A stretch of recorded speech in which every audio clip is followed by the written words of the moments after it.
அந்த காட்டில் 2 ரவுடி காகங்கள் வாழ்ந்து வந்தாங்க.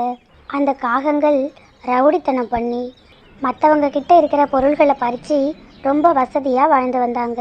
ஒரு நாள், காலு, அந்த வீட்டை பார்த்தீங்களா? எனக்கு அந்த வீடு ரொம்ப பிடிச்சிருக்கு. நான் வார அடுத்த 1 மாதத்துக்கு கண்டிப்பாக அந்த வீட்டில் தான் வாழணும்.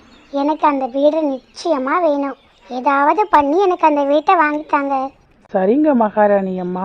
மகாராணி அம்மா சொன்ன அப்புறம் அதுக்கு அப்பீல் எதுவும் இல்லை. நீ ஆசைப்பட்ட மாதிரி அந்த வீட்டை நான் உனக்கு வாங்கித்தரேன். அப்படி சொன்ன அந்த 2 காகங்களும் அந்த வீட்டுக்கு போனாங்க. அந்த வீட்டில் ஒரு வயசான பறவை ஒன்று இருந்தது. ஏய் கிழவா, நீ ரொம்ப கொடுத்து வச்சவன். நீ இருந்த இந்த வீட்டில் என்னுடைய மகாராணி வாழ ஆசைப்படுறா. நீ மட்டும் இல்லை, இந்த வீடும் கொடுத்து வச்சது தான். இன்னையிலிருந்து இந்த வீடு என் மகாராணிக்கு சொந்தமானது. அதனால நீ இந்த வீட்டை விட்டு இன்னைக்கே காலி பண்ணு. என்னது, வீட்டை காலி பண்ணணுமா? நான் எதுக்காக காலி பண்ணணும்? இது என்னுடைய வீடு. நான் சுயமாக சம்பாதிச்சு கஷ்டப்பட்டு வாங்கின வீடு. இந்த வீட்டில் நானும் என் மனைவியும் ரொம்ப சந்தோஷமாக வாழ்ந்தோம். இந்த வீட்டை என்னால் யாருக்காகவும் கொடுக்க முடியாது. ஏய் கலவா, நீ இந்த வீட்டை இப்போ எனக்கு கொடுத்தன்னா இந்த வீடை மட்டும்தான் உன்னை விட்டு போகும். ஆனால் நீ இந்த வீட்டை எனக்கு கொடுக்கல, உன்னோட உயிரே உன்னை விட்டு போயிடும். இல்லை இல்லை, நீங்கள் என்ன சொன்னாலும் என்னால் வீட்டை கொடுக்க முடியாது. என் உசுரே போனாலும் என் வீடை நான் தரமாட்டேன். அப்புறம் இதை கேட்டு கோவப்பட்ட அந்த 2 காகங்களும் அந்த வயசான பறவையை அடிக்க ஆரம்பிச்சாங்க.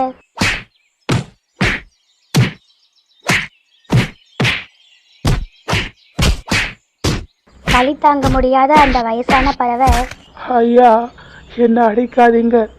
நான் வயசானவன்னு கூட பார்க்காம, கொஞ்சம் கூட ஈவு இறக்கம் இல்லாமல் என்னை இப்படி அடிக்கிறீங்களே. உங்களுக்கு இந்த வீடு தானே வேணும். நான் இந்த வீட்டை விட்டு போயிடுறேன். தயவு செஞ்சு என்னை விடுங்க. என்னால் இந்த கொடுமையை தாங்க முடியலை அப்படின்னு சொன்ன அந்த வயசான பறவை அந்த வீட்டை விட்டு போயிடுச்சு. அப்புறம் சந்தோஷமா ராணிக்காகவும் அந்த வீட்டில் வாழ்ந்துச்சு. அப்புறம் ஒரு நாள் அந்த காகங்கள் சுஜியை பார்த்தாங்க. காலு, அந்த சுஜி கழுத்தை பார்த்தீங்களா? சுஜியினுடைய கழுத்தில் புதுசாக ஒரு தங்க நகை தெரியுது. அந்த தங்க நகை ரொம்ப அழகாக இருக்கு. அது மட்டும் இல்லை, விற்றா நிறைய லாபமும் கிடைக்கும். இப்போவே எனக்கு அந்த தங்க நகைகளை வாங்கி கொடுங்க. சரி மகாராணி அம்மா, நீங்கள் ஆசைப்பட்ட மாதிரியே அந்த நகையை வாங்கித்தரேன். சுஜி, உன்னுடைய கழுத்தில் இருக்கிற நகையை நீயே மரியாதையாக கழட்டி எங்ககிட்ட கொடுத்துரு. நீ போட்டிருக்க அந்த நகை என் மனைவிக்கு ரொம்ப பிடிச்சிருக்கு. அதனால நீயே அந்த நகையை கொடுத்துரு. இல்லை, அந்த நகையை எப்படி வாங்கணுமோ அப்படி வாங்க வேண்டியிருக்கும். காகங்களே, நாளுக்கு நாள் உங்களுடைய தொல்லை எங்களால் தாங்க முடியல. எங்ககிட்ட ஒரு பொருள்கள் கூட இருக்கக்கூடாதுன்னு நினைக்கிறீங்க. நாங்கள் எது வச்சுருந்தாலும் அதை எங்ககிட்ட இருந்து தட்டி பறிக்கிறீங்க. இப்படி நீங்கள் தட்டி பறித்து எங்களுடைய உழைப்பால் நாங்கள் வாங்கினதை அநியாயமாக நீங்கள் இப்படி பறிக்கிறீங்களே, இது உங்களுக்கே அநியாயமாக தெரியலையா? இதோ பாரு, நியாயம் அநியாயம் இதெல்லாம் நீ பேசக்கூடாது. அதெல்லாம் நீ ஏன் பேசுகிற? நான் தான் பேசுவேன், புரிஞ்சுதா? நியாயமோ அநியாயமோ, என்னுடைய மனைவி ஆசைப்பட்டா நான் எதையும் செய்வேன். இப்போ நீ அதை கொடுக்க போறியா இல்லை என்கிட்ட அடி வாங்க போறியா? இல்லை காலு, நான் இந்த முறை என்னுடைய நகையை கொடுக்கறதா இல்லை. ஒவ்வொரு முறையும் என்கிட்ட இருக்கிற ஒவ்வொரு பொருளையும் நீங்கள் இப்படி வாங்கிட்டு போறீங்க. நான் எல்லாத்தையும் உங்ககிட்ட இழந்துட்டேன். கடைசியாக நான் வச்சிருக்கிறது இந்த நகை தான். இதையும் இப்போ என்கிட்ட இருந்து வாங்க பார்க்குறீங்களே. நீங்கள் என்ன பண்ணாலும் நான் இந்த நகையை கொடுக்க போகிறது இல்லை. இதை கேட்டு கோபமடைஞ்ச அந்த காகங்கள் சுஜியை அடிக்க ஆரம்பிச்சாங்க.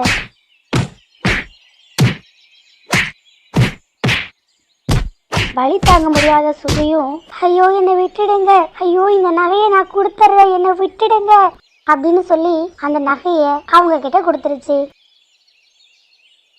இப்படி அந்த காகங்கள் ஒவ்வொரு முறையும் ஒவ்வொருத்தங்களையும் ஏமாத்தி ரொம்ப சந்தோஷமா வாழ்ந்தாங்க. நாளுக்கு நாள் அவங்களுடைய வசதி இப்படி அதிகரிச்சுக்கிட்டே போனுச்சு.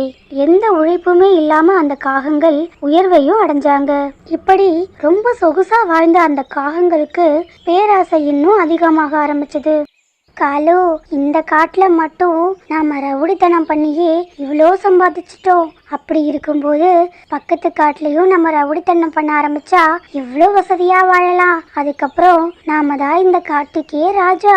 இல்ல இல்ல, இந்த காட்டுக்கு மட்டும் இல்ல, எல்லா காட்டுக்கும் நம்ம தான் ராஜா.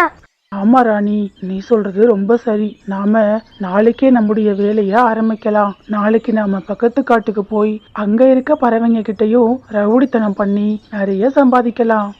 இப்படி முடிவெடுத்த அந்த காகங்கள் மறுநாள் பக்கத்து காட்டை நோக்கி பயணிச்சாங்க.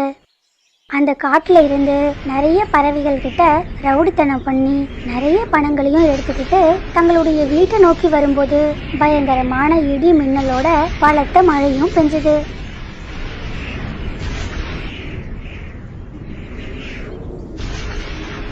இந்த மழையை தாங்க முடியாத அந்த காகங்கள் ஒரு வாழை மரத்துக்கு கீழே ஒதுங்கி நின்னாங்க. அந்த நேரத்துல ஒரு பயங்கரமான இடி ஒண்ணு அந்த காகங்கள் மேல விழுந்தது. அதனால அந்த காகங்கள் பரிதாபமா அந்த இடத்துலயே உயிரிழந்தாங்க. இந்த விஷயத்தை கேள்விப்பட்ட அந்த காட்டினுடைய தலைவர் அந்த காட்டுல இருந்த எல்லா பறவைகளையும் காகத்தோட வீட்டுக்கு வரவழைச்சாரு. நண்பர்களே, இதோ இந்த காகங்கள் இத்தனை நாட்களா இங்க இருக்க எல்லார்கிட்டையும் ரவுடித்தனம் பண்ணி சம்பாதிச்சாங்க. அது பத்தாதுன்னு பக்கத்து காட்டுக்கு போய் அங்கேயும் அவங்களுடைய ரவுடித்தனத்தை காமிச்சாங்க. இப்போ பரிதாபமா அந்த காகங்கள் எதையும் அனுபவிக்காமலே இறந்து போயிட்டாங்க. அந்த காகங்களுடைய வீட்டுல இருந்து நிறைய தங்க நாணயங்கள், தங்க நகைகள்னு இப்படி அளவுக்கு அதிகமான பொருள்கள் கைப்பற்றியிருக்கோம். இந்த பொருள்கள் எல்லாம் உங்களுக்கு சொந்தமானதுதான். உங்ககிட்ட இருந்துதான் இந்த காகங்கள் இதையெல்லாம் தட்டி பறிச்சது. ஆனா என்னதான் இந்த காகங்கள் ரவுடித்தனம் பண்ணி சம்பாதிச்சாலும் இந்த காகங்களால அது எதையும் அனுபவிக்க முடியல. உங்களுடைய பொருள் திரும்ப உங்களுக்கே கிடைச்சிருக்கு.